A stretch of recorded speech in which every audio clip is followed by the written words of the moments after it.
that was fun. Really proud of how we came out. I challenged my team before taking the floor here today about having a sense of urgency, having a want to off the charts, and playing UMass basketball. And I thought that they came out and executed on both sides of the ball. I thought defensively we got after it. We crushed them on the boards. On both sides of the ball as well. I mean, we knew they're going to press us a little bit to slow us down.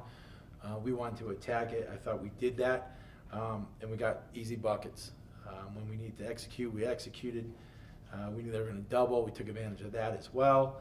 I think it was just like one of those nights that everything was, kind of going our way. And so it was a good game for us, and it was over.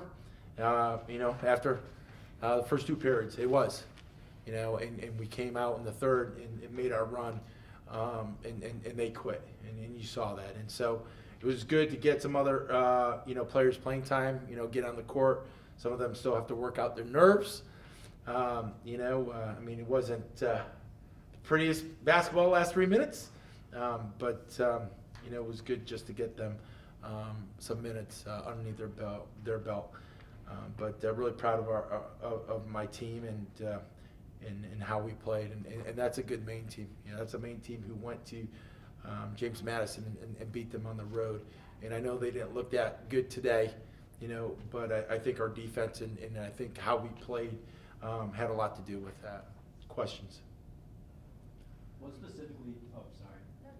specifically in the second quarter did you see from your team on offense, and then at what point in that quarter did you think maybe we can hold them scoreless? I wasn't really focused on keeping them scoreless. I knew that, the lead, we were scoring, and so the lead obviously kept expanding. But I didn't know we held them scoreless until, after the second period. But I just thought that defensively, we came, they're a motion team. So we changed, up what we do defensively for this purpose. And it was the right decision that we made. All right, so a good one for the coaching staff, because you have no idea how long we debate on things that we should change up for a specific opponent. And we were right on the mark and did a great job. We came together on switches. They were trying to slip on us, dribble handoffs. They do a great job of shooting, the 3-ball, especially on dribble handoffs. We were there. We executed and followed the game plan, to a T for the first 3 periods. I talked to Coach Ashley before the game, and she expressed some similar thoughts to what you had expressed in the past about how it can be sometimes hard for the bigger schools in New England to play the other bigger schools in New England. How important is it for the flagship schools to play each other, especially in the non-conference in this region?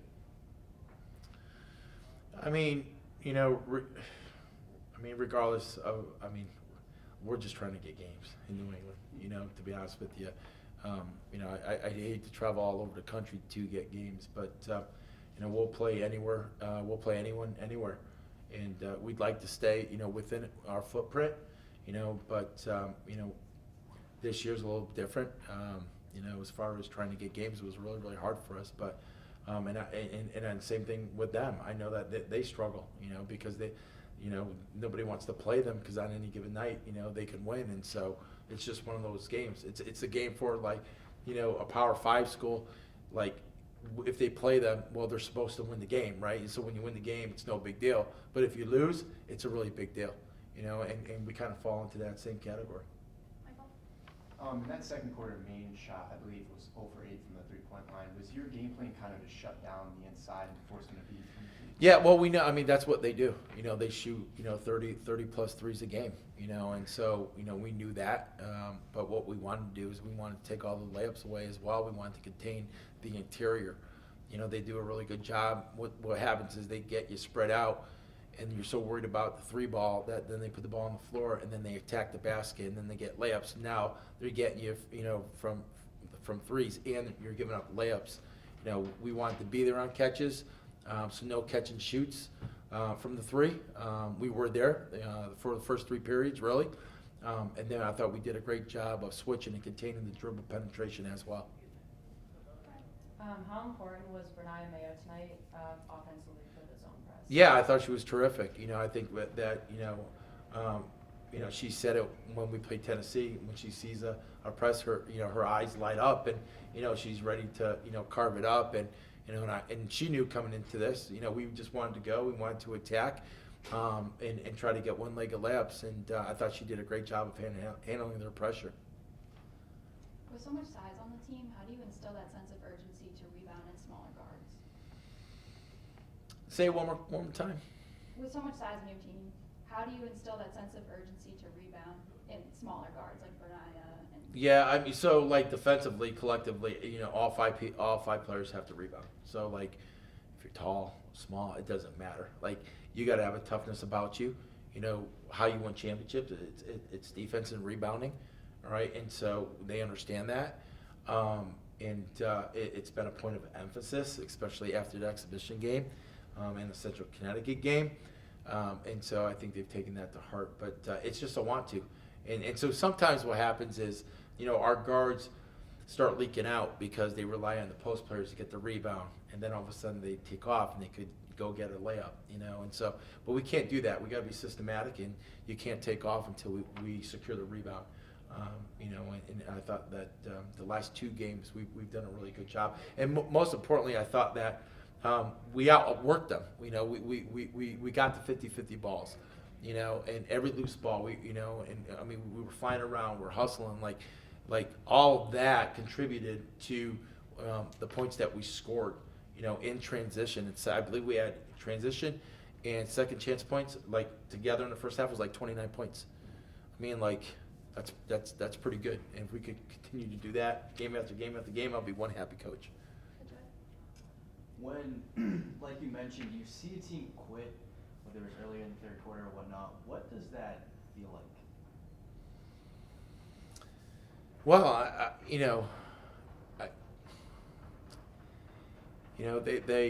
they did, but then you got to give them credit. They continued to play in the fort, so they gave up at times, yes, but like I think that we made them quit.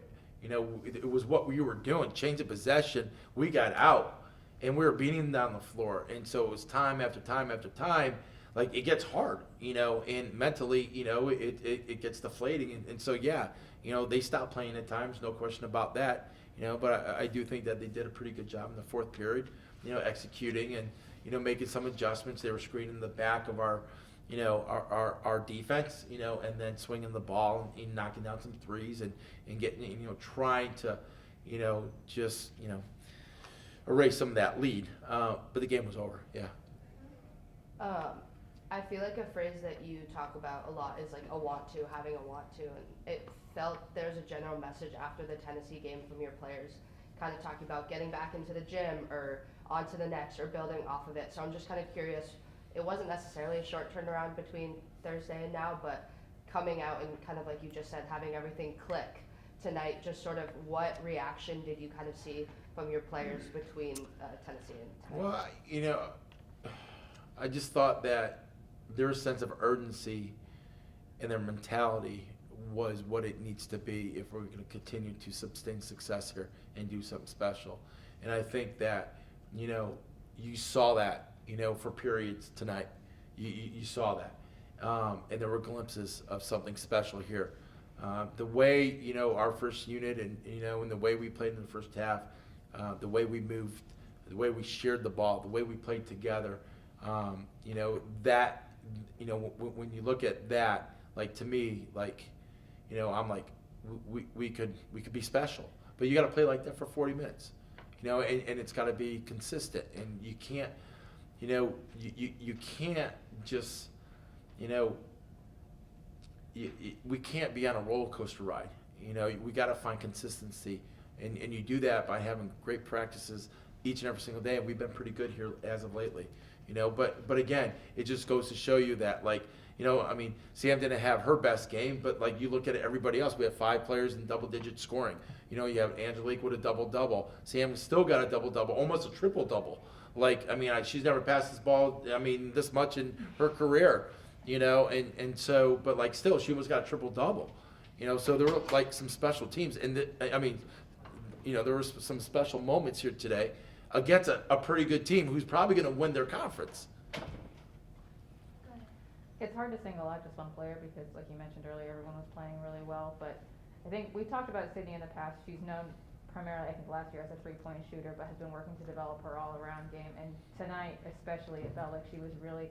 It wasn't just the shots that she was getting; it was the assists, it was the steals, it was the rebounds. What did you like from her sort of all-around performance tonight? Just her effort and her leadership, and this is something that we have seen each and every single day in practice. I think that she's playing on a whole another level. And I know that she's been, kind of bummed out because she didn't, she felt that she didn't play that well against Tennessee, and her effort was unbelievable. She just didn't knock down shots, and that's going to happen sometimes. But you look at her tonight. I mean, she's scoring at all three levels. She's knocking down the three, dribble J's, getting to the rim. She's, I think her ceiling. I mean, she hasn't even hit her ceiling at this point. I still think she could get better, but nothing that she does, it doesn't surprise me. We've seen it before. We've seen her knock down 30 points. We know that she's a scorer, and then that's what she does. But not only is she scoring, but she's playing defense as well. Final question for Michael. Alexia Brooks has been one of the first options off the bench for you guys so far this season. What do you think she's done to earn those minutes, and what does she bring to this rotation? Yeah, well, she's earned her minutes in practice, and really being invested and, learning our system. And, I say it's not about ability. It's about dependability, about knowing where you are, being in the right place, doing the right thing. And so if you understand, our system on both sides of the ball and you play hard, you're going to give yourself a chance to play. But you can't go out there and not know what you're supposed to do, because then it's like playing, 4 against 5, so she's picked it up. I mean, second year in our program, but it's come to practice and has played well, and so that's where you earn your minutes, is in practice, and I tell my team that all the time. It's not like game day and all of a sudden I'm distributing, minutes to everyone. We don't do that here. I play the best players who I feel give us the best chance of winning, and if you don't like your role, then you have the opportunity to change it. That's the great thing about this game. You could change your role at any given time, and I get it. I mean, we have 14 players, 12 healthy players, and they all want to play, and it's just not going to happen, but but regardless, if you're not playing right now, what are you doing to change? What are you doing to change that? And if you get 2 minutes, then you should be working your butt off, to go from 2 minutes to 4 minutes. You get 4 minutes, go from 4 minutes to 8 minutes. Try to keep expanding your role each and every single day, but don't be disappointed with your role right now, because if you're disappointed, then you're never gonna get the opportunity to play.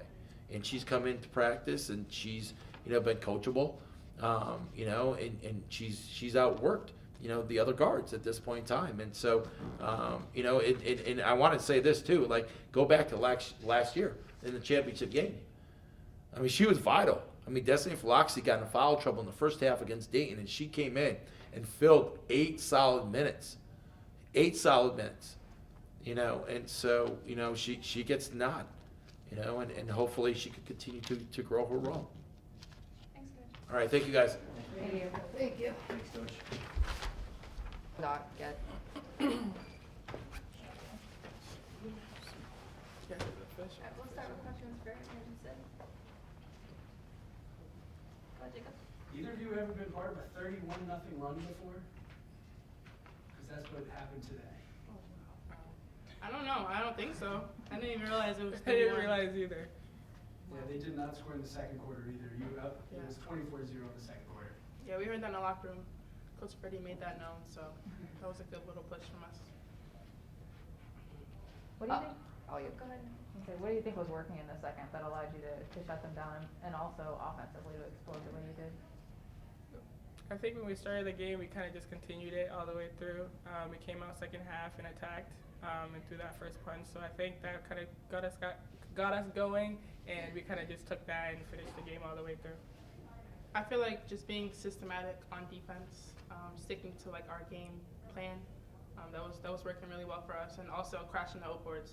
We had definitely a height advantage against them, so just crashing the outboards and trying to get as many offensive rebounds as possible. And Verdi has talked a bit about how you and McKenna just switching off from that starting role in the six-man, sort of your flexibility and adaptability in that. But I imagine at some degree there's a comfort factor that sort of sets in, whether that's you starting or you coming off the bench. I'm just kind of curious how, kind of going into the second year of having that on and off rotation with McKenna, how the mental process of it all is sort of, is there, I guess, I'm not going to ask if you prefer to start, but in a way battling either the injury this year and then coming back, sort of how you switch your mentality each game, or if it is hard to not get used to technically one over the other. I'm pretty used to it. I mean, me and her talk about it all the time. Like, we both know that like the game could go either way for us. One could start it and one could finish it. So we always just feed off of each other's energy. And honestly, like it doesn't really bother me. Like, I know I'm gonna come in with the same intensity, and if I do start, I know she's gonna come in and pick it up where it left off. How do you think the rebounding mindset has changed since the first couple games? Well, in the locker room, he's definitely circled it. It's been in bold, just rebound, box out and rebound. We got out-rebounded the exhibition game and the first game, so we needed to change that. And then we out-rebounded the number 2 rebounding team in the country. So that was like a big push for us, and just continuing that. I mean, we have a lot of height. We're strong, so we know we can do it. We just gotta lock in and box out and get those boards, offensively and defensively. And everyone's doing it from guards to the post. Everybody's invested, and I think it's showing, and it's really helping us get wins. How does it feel like to get some time to sit on the bench in games? I know last year often people were playing 40 minutes or 35 minutes a game, and now there's a little bit more depth on the bench where people are getting some more rest. So is that a positive thing for you? Yeah, for sure. I mean, any little break here and there is good, you know. Playing 40 minutes at the end of the season is a lot different than the beginning of the season. I'm kind of used to it at the end of the season, and we've been going a while, and I get used to it, but still working on that. And I feel like we do have a lot more depth this season, and we just need people to focus and lock in when they do come in, so we can play them more, and we can, use everyone on our bench like that. Any more questions for Sydney? I'll go again. Sid, watching you the first 3 games of this season, I feel like last year everyone knew you as a 3-point shooter, and you talked about trying to expand your game and work on, scoring at all different levels, and also your defensive effort as well. Was there anything that you did over the summer or anything that you worked on with the coaching staff to try and increase that sort of dependability aspect of your game? Nothing in particular, just still working on my mid-range, driving to the basket.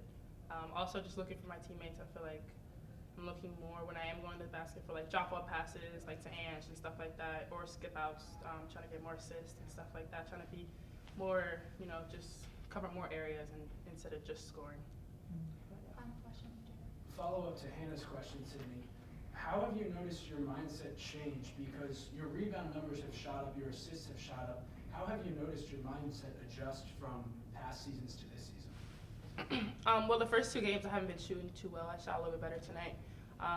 But just knowing that I can affect the game in so many other ways rather than just scoring. So just having that mentality and not letting me not having a good shooting night get to me, crashing the boards, assists, taking charges, whatever I need to do to just help my team succeed.